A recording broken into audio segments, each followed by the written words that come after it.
चलिए। हाँ, तो मेरे प्यारे विद्यार्थियों, आप लोग कैसे हैं? आशा करता हूँ कि आप अच्छे होंगे, स्वस्थ होंगे, मस्त होंगे और आपकी तैयारी बेहतर चलती होगी। हाँ, तो हम आपको बता दें, हम आपके लिए डेली करंट अफेयर क्लास संचालित करते हैं, वो भी टॉप 10 और टॉप 15 प्रश्न तक आपको लेके चलते हैं। और SSC, bank, railway, state exam, सभी एग्जाम में आपको बेनिफिट मिलेगा। अगर एग्जाम में जीके जीएस का वेटेज ज़्यादा है तो मान लीजिए 8 से 10% आने की संभावना रहती है। अगर कम है तो मान लीजिएगा 4 से 5 आएगा, सो आएगा। ये बात आप गांठ बांध दीजिएगा। और बिल्कुल यकीन के साथ पढ़ना, बिल्कुल ऑथेंटिक, रियल और पेपर में आने की संभावना वाले ही प्रश्न आप कवर कराते हैं। तो आज हम आपके लिए टॉप 12 प्रश्न कवर करने वाले हैं। चलिए लेके चलते हैं, लास्ट तक बने रहें। और आप देखना चाहते हैं हमारे साथ पढ़े तो आप करंट अफेयर या घटना चक्र के प्लेलिस्ट में विजिट कर सकते हैं। अंग्रेजी हिंदी दोनों भाषा में आप देख पा रहे होंगे। पहला, हाल ही में प्रकाशित NARI 2025 रिपोर्ट के अनुसार भारत में महिलाओं के लिए सबसे सुरक्षित शहर कोहिमा है। और याद रखें, कोहिमा किसकी राजधानी है?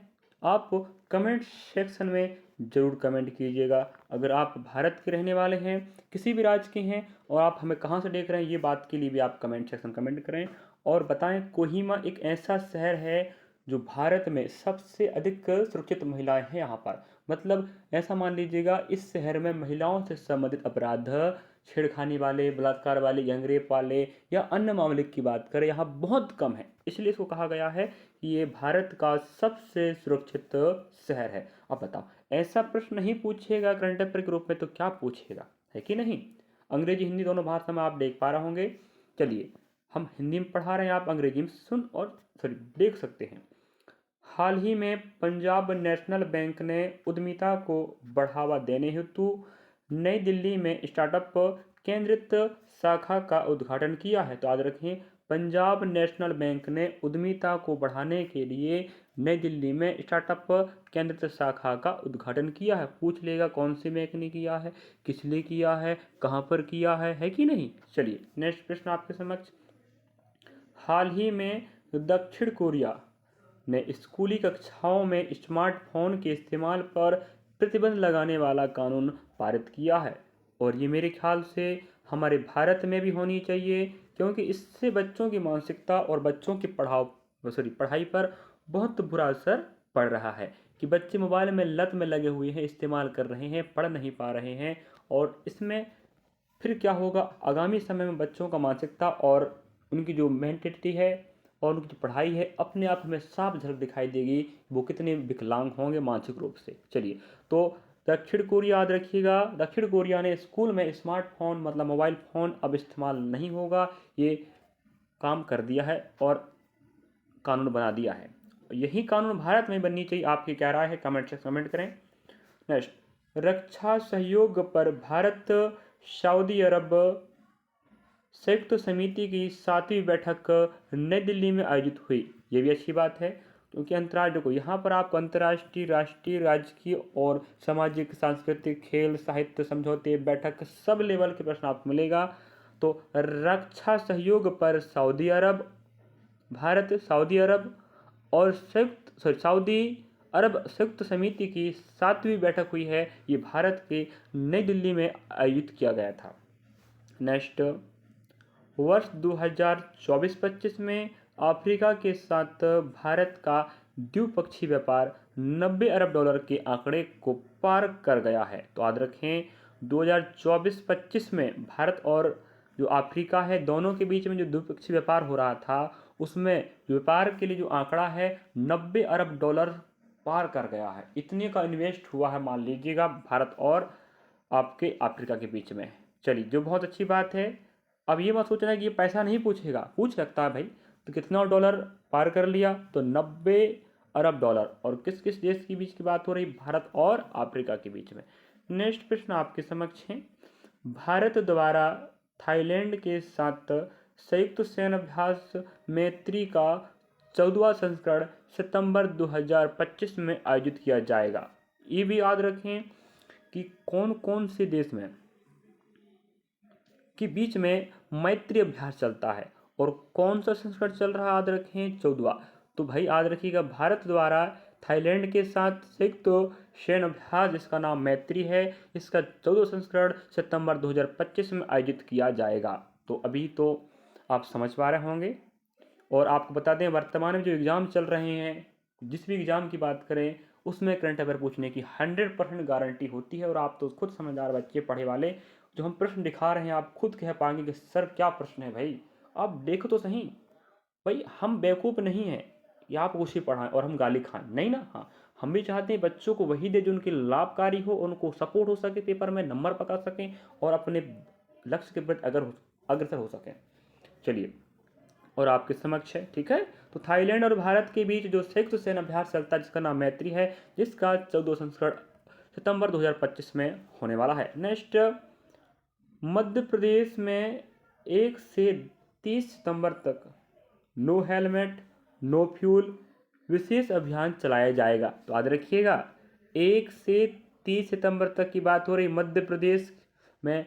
अगर आपने हेलमेट नहीं पहना है तो आपको फ्यूल, जिसे आप क्या कहते हैं भाई, ईंधन नहीं दिया जाएगा। ये भारत में मध्य प्रदेश की तरफ से बहुत अच्छी पहल है। इससे क्या होगा, सुरक्षा, जो नागरिक होंगे जो गाड़ी चलाते हैं उनकी सुरक्षा को बढ़ाने के लिए ये चीज़ किया गया। ये नहीं कि आपको फ्यूल नहीं देंगे, फ्यूल देने का मकसद ये नहीं है कि आपको तंग करना, आपकी सुरक्षा की जिम्मेदारी ही तो सरकार की है। तो मध्य प्रदेश सरकार याद रखे 1 महीने तक मान लीजिएगा बिना हेलमेट के फ्यूल नहीं देने वाला। चलिए, तो इस अभियान पे आप ध्यान दीजिएगा, भारत के लिए भी अच्छी बात है और पूरे राज्य के लिए जीकेजीएस के रूप में है। नेक्स्ट, आप अगला प्रश्न, भारत मिस्र के सैन्य अभ्यास ब्राइट स्टार 2025 में भाग लेने के लिए 700 से अधिक सैनिक भेजेगा। देखिएगा, सैन्य अभ्यास की बात कर रहे हैं, जैसे अभी हमें एक प्रश्न आया था सैन्य अभ्यास का, ठीक है, उसका नाम क्या था मेरे भाई, मैत्री। अगर आप पूछे थाईलैंड और भारत के बीच में सैन्य अभ्यास का नाम क्या है, मैत्री, संस्करण 14वां चलेगा 2025 का। वहीं पूछ ले कि ब्राइट स्टार जो सैन्य अभ्यास है किस किस देश के बीच में होगा, तो याद रखें भारत और मिस्र के बीच में होगा। और यह सैन्य अभ्यास कहाँ होने वाला, मिस्र में। और यहाँ भाग लेने हेतु भारत की तरफ से भारतीय सेना के 700 से अधिक सैनिक जाने वाले हैं। तो ये भाई काम का रहा ना भाई, जानकारी है कि नहीं। चलिए, अगला प्रश्न आपके समक्ष है और आप जरूर बताइएगा कि प्रश्न के लेवल कैसे हैं और प्रश्न क्या हम सही दे पा रहे हैं आपको, कि और बदलाव करें। आप भी हमें थोड़ा सहायता कर सकते हैं कि हम तो अपने हिसाब से जानकारी आपको दिखाई रहे हैं, बिल्कुल सटीक, ऑथेंटिक, रियल और पेपर मानने लायक। हाल ही में मिजोरम विधानसभा ने राज्य में भीख मांगने वालों पर प्रतिबंध लगाने संबंधित विधेयक पारित किया है। देखिएगा, बहुत अच्छी बात है। मिजोरम सरकार ये चाह रही है कि वहाँ भीख कोई ना मांगे, इनके पास असुविधाएं हैं, सरकार उन्हें सहयोग करेगी और जो भीख मांग रहा है वो एक कानूनी अपराध होगा। तो भीख मांगने पर सरकार क्या लगाने वाली, प्रतिबंध। इसके लिए उन्होंने विधेयक पारित कर दिया है मिजोरम विधानसभा में। तो ये भी बहुत अच्छी बात है, इसलिए प्रश्न यहाँ आपको दिखा रहे हैं। अब बताओ अच्छी बात है कि नहीं ये प्रश्न, चीज कितना अच्छा इंपोर्टेंट है, बहुत अच्छा प्रश्न भाई। नेक्स्ट, तो किस राज्य ने या किस विधानसभा ने भीख मांगने पर प्रतिबंध लगाया है, तो आप क्या बोलेंगे, मिजोरम। याद रखिएगा मेरे भाई, प्रश्न पूछने की 100% गारंटी है। हाल ही में लिथुआनिया की संसद ने इंगा रूनिएन को नए प्रधानमंत्री के रूप में मंजूरी दी है। तो याद रखें, तो याद रखिएगा, क्या बोले हमने आपको, जो आपका एक देश है कौन, लिथुआनिया, वहाँ की संसद ने इंगा रूगिनियन को नए प्रधानमंत्री के रूप में मंजूरी दे दी है। तो अंतर्राष्ट्रीय नियुक्ति भी बहुत महत्वपूर्ण होता है। नेक्स्ट, हाल ही में 27 अगस्त को पहली बार विश्व झील दिवस मनाया गया, जिसे संयुक्त राष्ट्र संघ ने वर्ष 2024 में घोषित किया था। देखिएगा, भारत सरकार ने, देखो संयुक्त राष्ट्र एक विश्व की बहुत बड़ी संस्था है, इसने 2024 में ही 27 अगस्त को घोषित कर दिया था विश्व झील दिवस। लेकिन भारत सरकार ने 2024 में नहीं मनाया, लेकिन 2025 के 27 अगस्त को पहली बार विश्व झील दिवस मनाया गया। कहाँ पर, भारत में।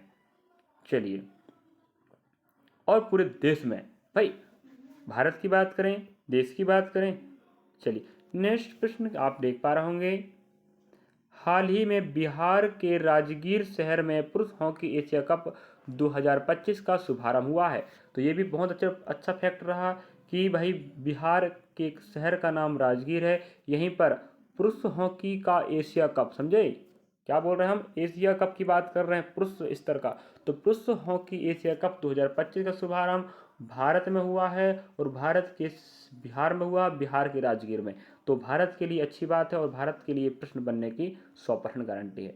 तो मेरे ख्याल से इन प्रश्नों के माध्यम से मैं आपकी तैयारी बेहतर कर पाऊंगा मेरे प्यारे भाई। तो यहाँ पर आज हमने आपको टॉप 12 प्रश्न दिखाया और आपको बता दूं SSC, bank, railway, state exam, कोई भी वैकेंसी आपको 100% सहयोग करेगा। और आपको जानकारी बताएं, भर्तियों की जानकारी अगर चाहे रखते हैं कोई भी वैकेंसी की, वही बता SSC, bank, railway, state exam और भी वैकेंसियों की, तो आप हमें ज्वाइन करें।